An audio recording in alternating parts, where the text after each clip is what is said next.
Chers amis lecteurs, bienvenue sur ce 4e essai pour les chroniques d'Almaron, la cité des proscrits. Je suis en pleine bataille, je cherche à sauver mon allié qui s'appelle Neazinka, bien sûr, et j'ai le choix entre 3 passages. Donc traverser le pont des murmures, on l'a vu lors de la vidéo précédente, eh bien, me fait mourir traîtreusement abattu par 2 Draliantes qui passaient par là.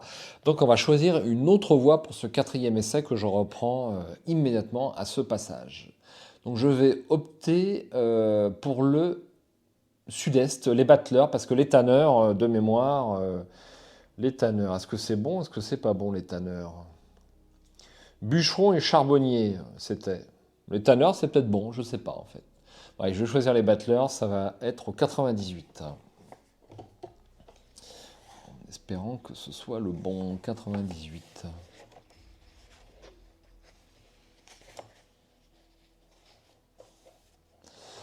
Vous vous glissez dans les ruelles enfumées par les multiples incendies. Il semble que les vétérans aient repris le contrôle du quartier des battleurs. En effet, il n'y a pas de traces de Draliantes, ouf, dans cette partie de la ville. Des guerriers sont postés sur les toits et à chaque carrefour. Des chariots sont renversés et servent de barrage de fortune. Après quelques minutes de marche forcée, vous atteignez la place du Centaure où sont rassemblés de nombreux blessés. Des soldats les aident à embarquer dans des charrettes. Des guérisseuses de Genkal prodiguent leurs soins aux civils, première victime de cette attaque au cœur de la cité. Vous hélez une jeune femme en toge jaune maculée de sang pour lui demander des nouvelles de la situation du quartier.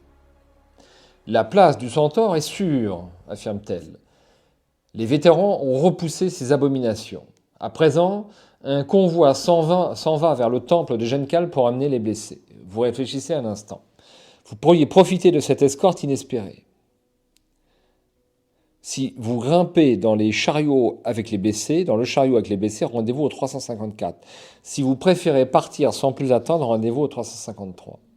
Je vais grimper dans le chariot avec les blessés au 354, ça me paraît beaucoup plus prudent. 354.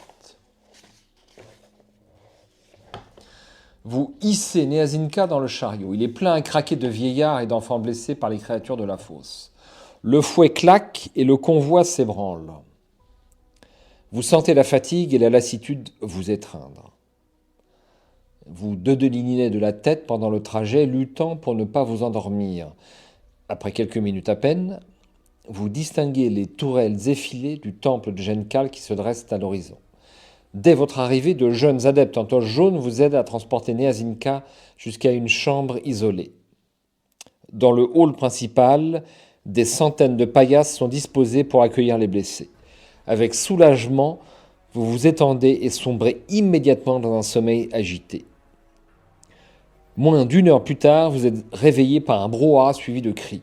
Il s'agit de chants célébrant la victoire. Yes! Rendez-vous au 215. Peut-être que le passage le plus dur est passé. 215.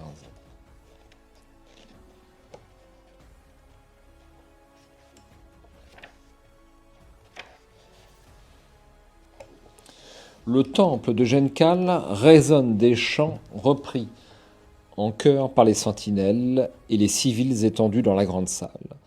Les défenseurs de la ville ont repoussé la menace qui pesait sur Kronenstadt. De la fenêtre du temple, vous voyez des centaines de cavaliers, acclamés par la population, faire leur entrée dans la cité. Vous reconnaissez Stad Ikar à leur tête, le visage marqué par les combats qu'il vient de livrer. Sikénédris et les sœurs Zélotes suivent sur leurs chariots. Les défenseurs de la ville paraissent terriblement éprouvés.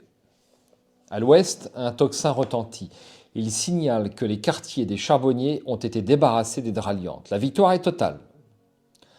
Vous ramassez vos affaires et vous vous précipitez à leur rencontre. Vous vous sentez encore très faible, mais l'atmosphère de joie qui règne vous donne un regain de force. Sikénédris a l'air extrêmement fatiguée. Elle vous arrête d'un simple geste de la main et vous murmure à l'oreille. Un conseil extraordinaire va se tenir demain matin pour discuter de la situation. Sois présent. Elle vous salue d'un hochement de tête et s'en va à la rencontre des prêtresses de Gencal.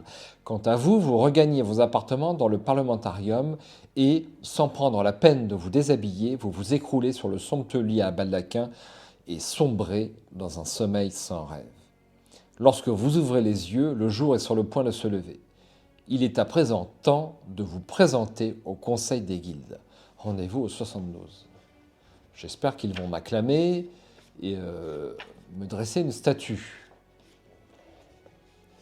Après vous être baigné, vous échangez vos vêtements poussiéreux et ensanglantés contre une tunique écarlate et de simples sandales.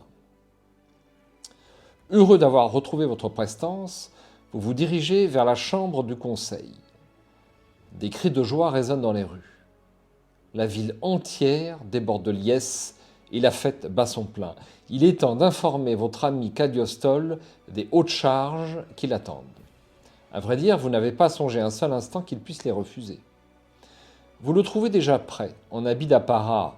Il vous salue, la mine grave, impatient d'entendre le récit et les circonstances de son enlèvement. En guise de préambule, vous lui lisez le contenu du message de l'impératrice. Il vous fixe, sans ciller, en vous écoutant lui annoncer qu'il est destiné à devenir le prochain roi de Shannara. Vous expliquez en détail tous les périls endurés afin de le retrouver. Le combat contre les Akines, la découverte de l'attaque des Crinales et enfin la bataille dans la fosse. Il reste bouche bée quelques instants comme perdu dans une profonde introspection. Je prendrai mes responsabilités envers le royaume de Shannara, assure-t-il, si telle est la volonté de l'impératrice. Il plonge son regard d'acier dans le vôtre et, sur un ton empreint de solennité, vous remercie de l'avoir sauvé. À présent, le conseil vous attend. Rendez-vous au 198. Alors, 198.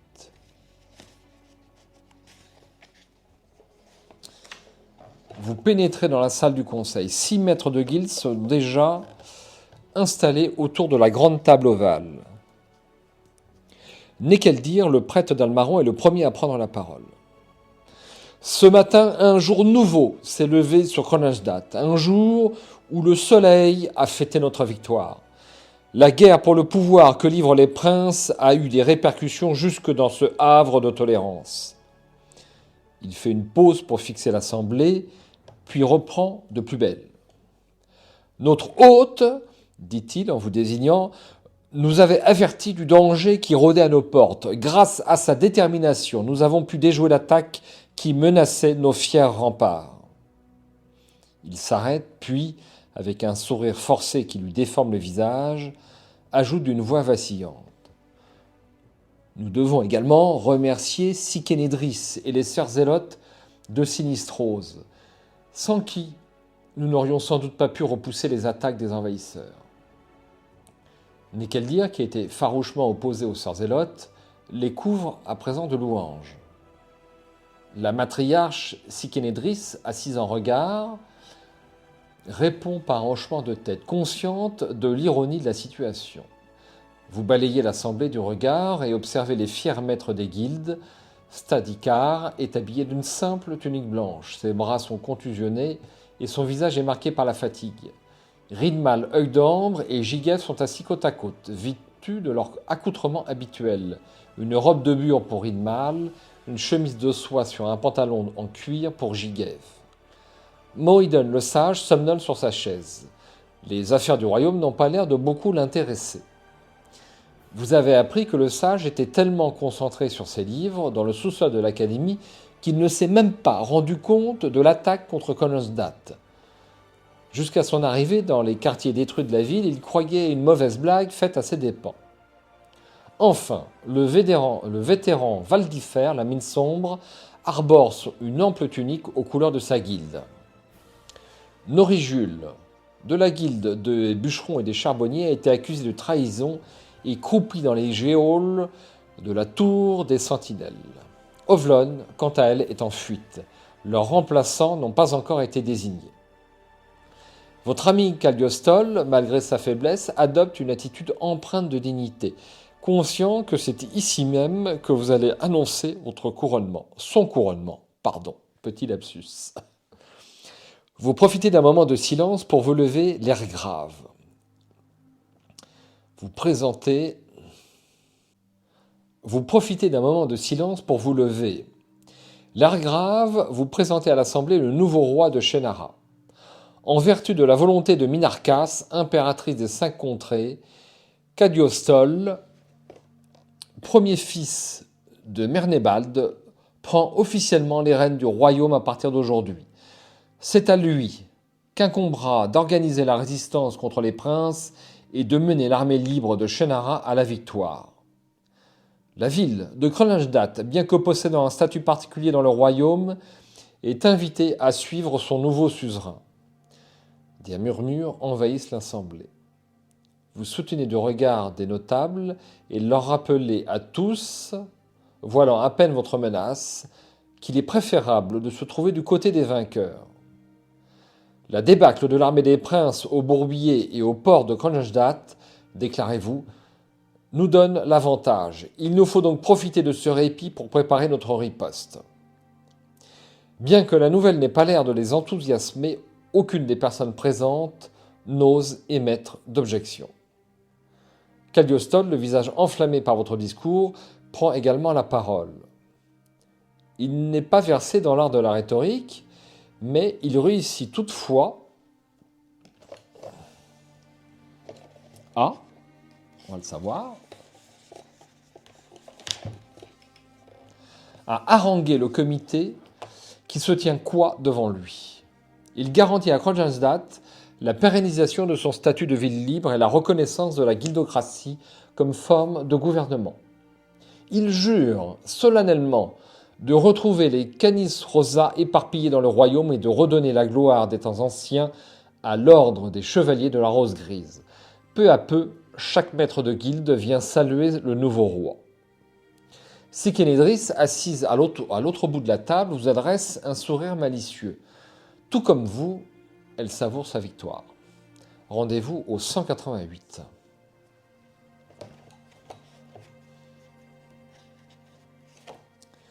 « 188. Il est où? Il est là. Le conseil prend fin. Un à un, les notables quittent la salle. Vous marchez dans le couloir aux côtés de Cagliostole, lorsque Rinmal, œil d'ambre, vous interpelle. « Suis-moi, je dois te parler. » Si vous le suivez, rendez-vous au 101, sinon c'est le 312. Je vais bien sûr le suivre, puisque a priori il est totalement digne de confiance, d'après ce qu'on sait de lui. Vous demandez à Cagliostole de vous attendre un instant. Rinmal vous prend le bras et tout en arpentant le couloir vous murmure à l'oreille. Comme tu le sais, Dame Ovlon a choisi le camp des princes. Elle a eu l'audace de combattre sa propre ville. Elle est certainement en vie, car nous n'avons pas retrouvé son corps. Sache qu'elle représente un danger.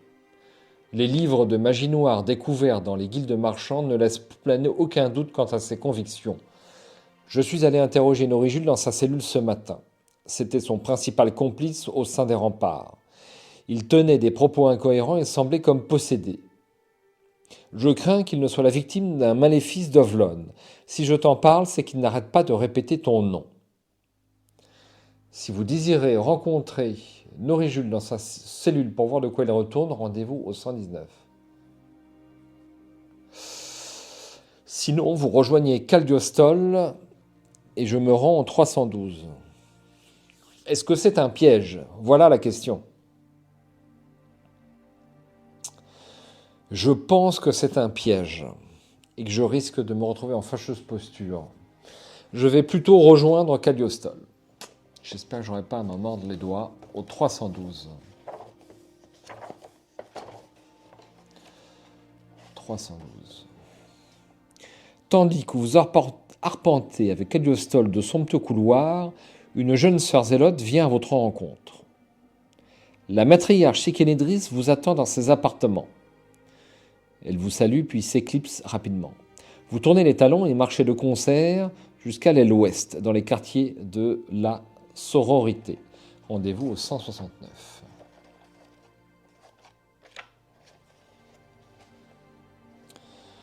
Sékénédris vous attend dans l'embrasure de la porte. Il faut que nous parlions, affirme-t-elle. Vous pénétrez dans un petit salon où vous retrouvez Zila. Elle regarde vers la fenêtre, comme perdue dans le lointain. Assieds-toi et écoute, vous intime la matriarche.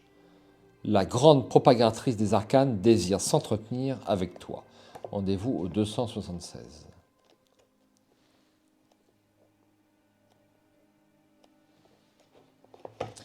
Zila s'approche et s'assied sur la chaise qui vous fait face. Vous constatez que son regard a bien changé depuis que vous l'avez confié au bon soin de Sékénédris. Cela fait au moins 10 jours et pourtant elle paraît comme vieillie et plus sûre d'elle-même. Elle vous fixe longuement avant de déclarer. Sinistrose m'habite désormais. Je vais laisser sa voix s'exprimer à travers moi. Elle ferme les yeux et murmure des propos inintelligibles. Peu à peu, les chuchotements incompréhensibles se muent en paroles parfaitement audibles. Sinistrose, la grande propagatrice des arcanes, s'adresse à vous en ces termes. Grâce à Sékénédris et aux sœurs qui me sont restées fidèles, ici, à Kronstadt, j'ai pris possession du corps de la petite Zila. À travers elle, je peux enfin tout raconter. Il y a 5 ans, les princes Doliogior et Mithalrun ont décidé de provoquer une guerre pour faire tomber leur propre roi sur le champ de bataille. Ils scellèrent une alliance secrète avec Ostrom, le chef des clans Crinal du Sveaglen, et lui ordonnèrent de mener un raid contre Shennara. Pour faciliter sa tâche, ils lui fournirent la position des troupes frontalières. Face à la perspective d'une victoire aisée, les Crinal se rassemblèrent et fondirent sur le royaume. Après quelques semaines de combats acharnés, le roi Argélide perdit la vie dans une embuscade. Les Crinal se retirèrent et acceptèrent la paix en échange des territoires conquis. Le Sveagen allait étendre ses frontières jusqu'au fleuve Parsion. Ostrom était satisfait. Mithalrun et Doliogor l'étaient encore plus. Alors, à la mort du roi, ils devenaient de facto les nouveaux monarques de Shennara. 2 obstacles se dressaient sur leur route, l'ordre de la Rose Grise et la sororité des Zélotes. Les princes savaient que jamais ils ne pourraient rallier les chevaliers à leur cause. Le destin des Canis Rosa était lié à celui du roi légitime. Ils imposèrent la dissolution de l'ordre et mirent sur pied leur milice personnelle, les Phalanges Noires. Malgré leur pouvoir grandissant, je n'imaginais pas que ces monarques de pacotille oseraient me défier. Pourtant, quelques semaines après la cérémonie qui les nommait régents du royaume, on m'annonça la visite du prince Mithalrun. Je le reçus dans l'enceinte même de mon temple, à Gizorn. Il me raconta le complot ourdi contre Argélite et menaça d'exterminer mon ordre si je ne ralliais pas sa cause. Je ne crus pas un mot de l'histoire de ce nobliau rachitique, et ses intimidations ne m'impressionnèrent guère. J'avais tort. Lorsque Mithalrun comprit que je n'avais aucune intention de me joindre à lui, il utilisa contre moi un sortilège d'une puissance inouïe. Par je ne sais quel prodige, il maîtrisait les arcanes d'abjuration, les formules maudites des thaumaturges de Périnal, la cité des esclaves. Quand je repris connaissance, mon corps se trouvait au sommet du pic noir, dans une cellule qui annihilait la plupart de mes pouvoirs. Tu sais la suite. Maradon, l'archicomte de Gizorn, profita de mon absence et de la dissolution des Canis Rosa pour appliquer la sentence des princes, l'extermination de mon ordre. Les Félons n'eurent aucun mal à prendre le contrôle des institutions du royaume grâce au soutien des Phalanges. Il me fallut des jours pour réussir à contacter, par la pensée, celle qui pourrait devenir le réceptacle de mon esprit. Mon corps astral a longtemps vagabondé dans l'entremonde avant de trouver un hôte dont le corps serait assez robuste et la volonté suffisamment malléable pour que je puisse l'investir. C'est Zila que j'ai choisi, pour sa foi inébranlable dans la sororité. Je ne peux m'exprimer à travers elle que lorsqu'elle utilise sa magie. C'est pourquoi j'ai décidé de la faire entrer en contact avec mes sœurs réfugiées à Kronstadt. Elles seules ont pu la préparer à supporter une possession de longue durée. Grâce à toi, diplomate, qui l'a escorté du bois aux chênes jusqu'à la cité des proscrits, c'est aujourd'hui chose faite. Rendez-vous au 349. Merci de me reconnaître à ma juste valeur. Je bombe le torse, vous ne le voyez pas, mais je bombe le torse là. Parce que je suis un redresseur de tort et j'ai sauvé le royaume. Son récit achevé, Sinistrose, par les yeux de Zila, vous fixe intensément. Malgré votre appréhension, vous parvenez à exprimer le fond de votre pensée. La décision de mettre un nouveau roi sur le trône était confidentielle. Seule l'impératrice et ses plus proches conseillers pouvaient la connaître. Or, si Cagliostole a été enlevé, c'est que nos adversaires savaient qu'il était destiné à devenir le prochain suzerain. Comment cela est-ce possible ? Dites-vous d'un ton autoritaire. Vous remarquez que l'intérêt de Sikenidris, debout derrière Zila, semble ravivé par votre question. Tu es perspicace, reprend la voix. Bien qu'incapable de communiquer avec mes fidèles, j'étais témoin de tout ce qui se passait à Kronstadt. Lors de la première réunion du conseil, j'ai perçu qu'Ovlon t'avait jeté un sortilège de paravision qui lui permettait de voir à travers tes yeux. Elle a lu le message de l'impératrice en même temps que toi et a tout mis en œuvre pour capturer Cagliostole et le garder comme monnaie d'échange. Zila n'était pas prête. Aussi, je ne pouvais pas encore m'exprimer à travers elle pour te prévenir. Un sortilège de paravision ? Vous frissonnez en pensant à l'étendue des pouvoirs de la maîtresse des guildes marchandes. Nous avons gagné cette manche, poursuit Sinistros. Cependant, les princes félons laissent toujours planer de lourdes menaces. Il est à présent certain qu'ils ont pactisé avec quelques puissances occultes. Tant que cette menace pèsera sur les 5 contrées, il n'y aura pas de paix. Rendez-vous au 90. 90.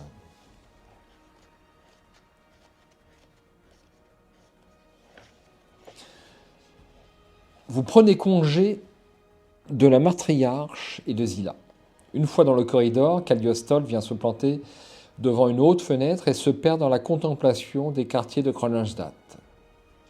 Je vais devoir monter une armée pour reprendre le contrôle de Shennara, annonce-t-il. Valdifer et Stadikar m'ont juré que les vétérans et les sentinelles nous prêteraient main forte. Malgré leur soutien, nous ne serons pas en mesure de vaincre si, comme le prétend Sinistrose, les princes maîtrisent les arcanes interdits. À sa respiration haletante, vous comprenez que votre ami est très inquiet. Sur ces paroles, il se dirige vers la sortie du parlementarium, vous laissant seul avec vos pensées. Si durant la bataille, vous avez transporté Neazinka inconsciente, rendez-vous au 350. Eh bien, c'est bien le cas. A priori, je l'ai sauvée. 350. Une main se pose sur votre épaule. Vous tournez brusquement la tête, surpris par cette familiarité. C'est Neazinka qui, légèrement en retrait, plonge son regard dans le vôtre. Elle est très pâle et son ventre est ceint de pansements transpercés de taches rouges. Elle accroche un condom de soie bleu à votre poignet. Les guérisseuses m'ont fait cadeau de ce fil de jade. Il possède un pouvoir curatif. Tu en auras peut-être besoin un jour. Elle s'en va péniblement en s'appuyant contre le mur. Vous lui prêtez le bras pour l'aider à retourner dans ses appartements, puis quitter rapidement sa chambre. Plus tard, le front collé à une des grandes baies vitrées du parlementarium, vous contemplez la ville qui renaît de ses cendres. Notez que vous possédez un fil de jalde bleu. Rendez-vous au 356. Un fil de jalde bleu. Alors, fil de jalde bleu. Et je vais au 356 immédiatement. Le soleil se couche à l'horizon et un bourdonnement s'élève des rues animées de Kronstadt. Au travers de la haute fenêtre, vous observez la foule qui reprend paisiblement ses activités journalières, en espérant que viendra le temps où tout le royaume pourra en faire de même. Vous avez à nouveau déjoué le complot des princes. Pourtant, l'avenir paraît bien sombre.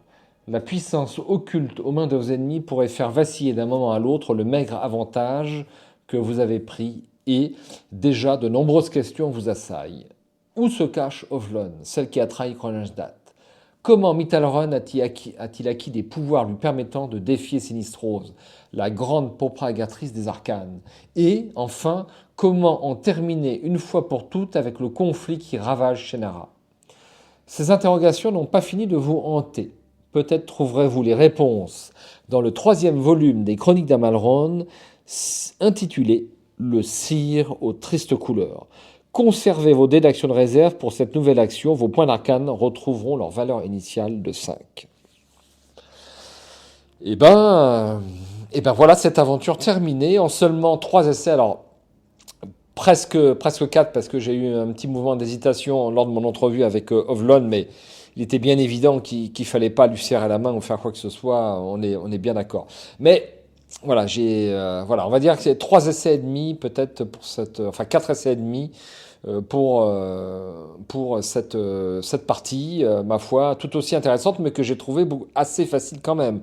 Donc je termine avec 2 points d'arcane, donc 2 de marge, et surtout avec 11 dés de réserve. Donc je rappelle que j'avais démarré avec 4 dés d'avance, cette partie, et donc même sans ces 4 dés, je pense que j'aurais pas eu trop de mal.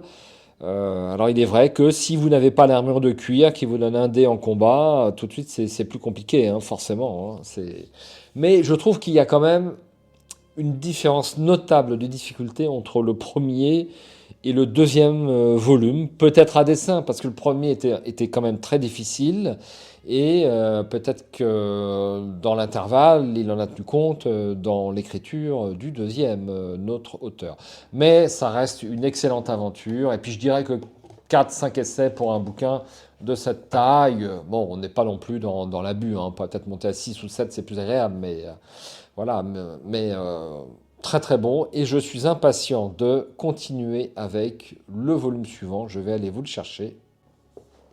Voici le Sire aux tristes couleurs. Alors, on va se faire un petit plaisir. On va peut-être lire le début, le premier paragraphe, comme un livre de présentation.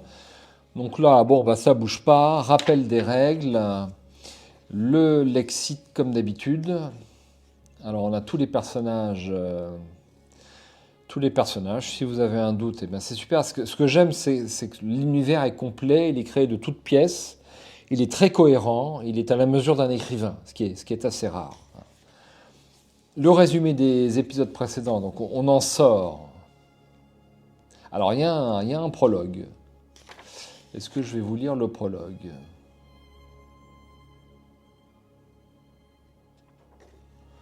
Je vais vous lire le prologue, après tout. Bien le droit de se faire un petit plaisir. Assis sur une chaise particulièrement inconfortable dans la grande salle de la bibliothèque de l'Académie, vous contemplez le livre relié de cuir posé sur le pupitre devant vous. La matriarche Sikénédris, penchée sur l'ouvrage, lève les yeux et vous dévisage la mine sombre. Connais-tu l'histoire d'Aéton? Malgré vos excellentes connaissances de l'encyclopédie Academica, ce nom ne vous dit pas grand-chose. Aéton était un prêtre d'Amalron qui consacra sa vie au Dieu suprême.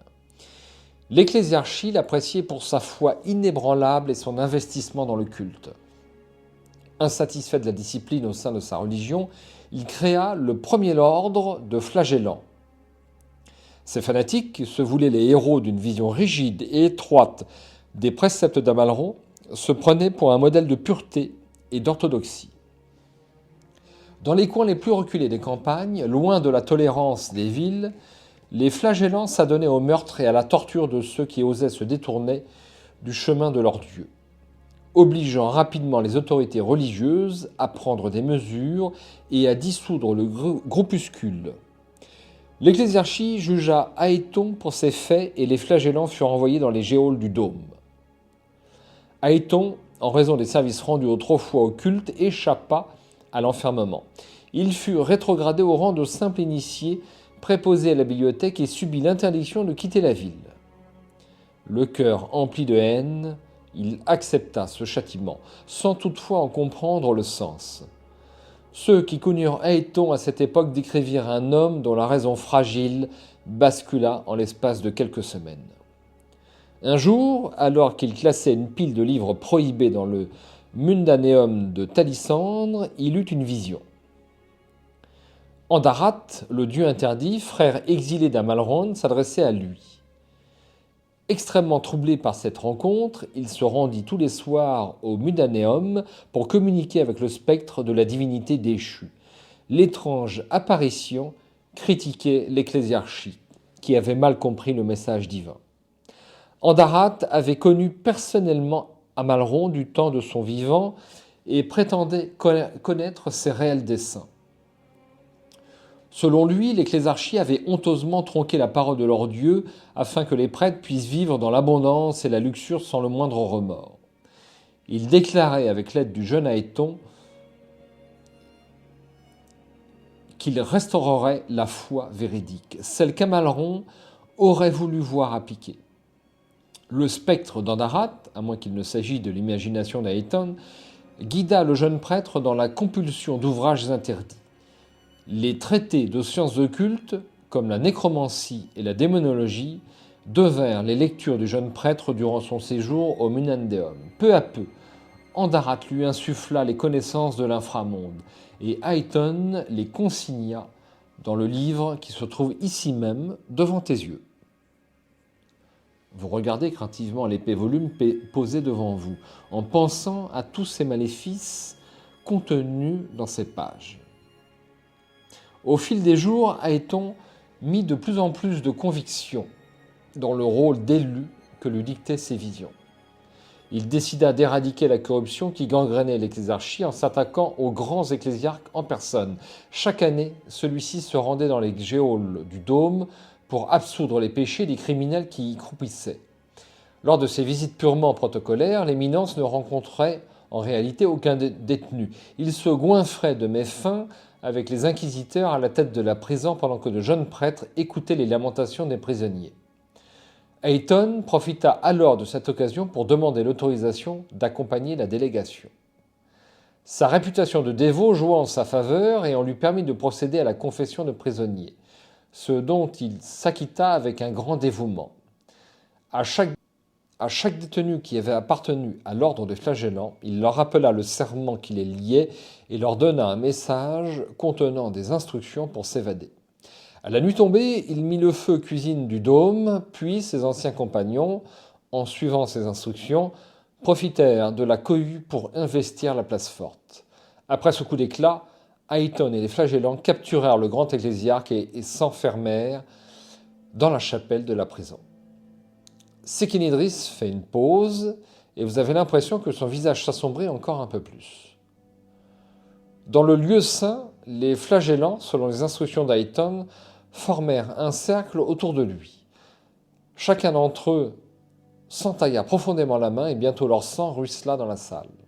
Aéton, l'esprit entièrement possédé par une entité diabolique, prononça des paroles maudite que je ne peux te répéter ici. Il trancha la terre du grand ecclésiarque et se baigna dans son sang. C'est ce sacrifice qui marqua la naissance de la fraternité du cercle noir. Le sombre rituel ouvrit un vortex vers l'intramonde, permettant à l'esprit d'Andarat d'investir le corps d'Aéton. Désormais, il était devenu le cire aux tristes couleurs, la réincarnation d'Andarat. Que devint Aéton ? Demandez-vous avec excitation. Irkelandre, un puissant mage en visite au dôme, parvint au prix de sa vie à interrompre le processus de possession. Il ferma le portail et Andarat fut renvoyé dans l'intramonde. Quant à Aéton et tous ses disciples, ils furent exécutés, tous sauf un flagellant dénommé Hugbert Léjanis, qui parvint à s'enfuir avec le codex d'Aéton, le livre où le jeune fanatique avait consigné le savoir interdit d'Andarat. Par sa faute, les formules impies furent transmises à de nouveaux fidèles d'Andarat qui, au sein du cercle noir renaissant, prospérèrent dans l'ombre. Il fallut la bataille du Pic Noir, où Argélide ferma un portail similaire à celui de la chapelle du Dôme, pour que les royaumes libres prennent conscience de la menace que représentait ce culte. L'alliance entre les 5 contrées fut créée et les cultistes d'Andarat pourchassaient partout dans le monde. La plupart d'entre eux trouvèrent refuge dans la cité marchande de Périnal, le comptoir merveilleux où ils formèrent la guilde des signataires. Cela fait 30 ans que nous n'avons plus entendu parler d'eux. Et aujourd'hui, voilà que le Codex Dayton refait surface dans les appartements d'Ovlon. Sa présence prouve que la traîtresse a négocié avec les forces d'en bas. Nous pouvons poser l'hypothèse que le Cercle Noir a quelque chose à voir dans la guerre qui déchire Shennara. Vous restez un instant pensif en vous remémorant les divagations de Norigul lors de votre visite dans sa cellule. Mais je n'ai pas été dans la cellule. Il disait clairement, mon maître, nous avons là une petite erreur de texte. Mon maître, le sire aux tristes couleurs. Il disait clairement, mon maître, le sire aux tristes couleurs. Cet élément, en plus de tout ce que vient vous raconter la matriarche, vous confirme qu'il ne s'agit plus d'une simple hypothèse. Le Cercle Noir est à coup sûr derrière les agissements des félons qui ont pris Shennara en otage. Rendez-vous au 1. Eh bien, le 1, je ne vais pas vous le lire, on va s'arrêter là. Alors, on peut peut-être jeter un œil au dos. Un regain d'espoir galvanise la rébellion contre les princes Phalon. Pourtant, il ne fait aujourd'hui plus aucun doute que vos ennemis ont pactisé avec les adorateurs d'Andarat, le dieu déchu. Alors que vous réfléchissez à une solution face à cette nouvelle menace, un mystérieux émissaire portant d'effroyables nouvelles vous sollicite pour une alliance abjecte. L'ultime bataille pour déjouer le complot des princes approche. La force brute ne sera pas suffisante. Aussi, faudra-t-il faire preuve de ruse et de diplomatie pour arriver à vos fins. Serez-vous à la hauteur de ce défi et parviendrez-vous à sauver Shennara des abominations de l'inframonde ? Eh bien, je suis impatient d'y être, ma foi. Mais ça ne sera pas pour tout de suite. Alors, il est un petit peu plus épais que les autres. Et combien de paragraphes fait-il ? Juste par curiosité. Ça compte, 400 paragraphes. C'est effectivement le plus épais de la série, de cette excellente série. Il va être enfin temps de se quitter. J'espère que vous avez passé un bon moment avec les chroniques d'Amalron. Évidemment, il vaut mieux l'acheter et le faire soi-même. Mais si vous ne pouvez pas, ou si vous n'avez pas le temps, eh bien, Livre Aventure TV est là. À ciao, bonsoir, et j'espère à bientôt sur la chaîne.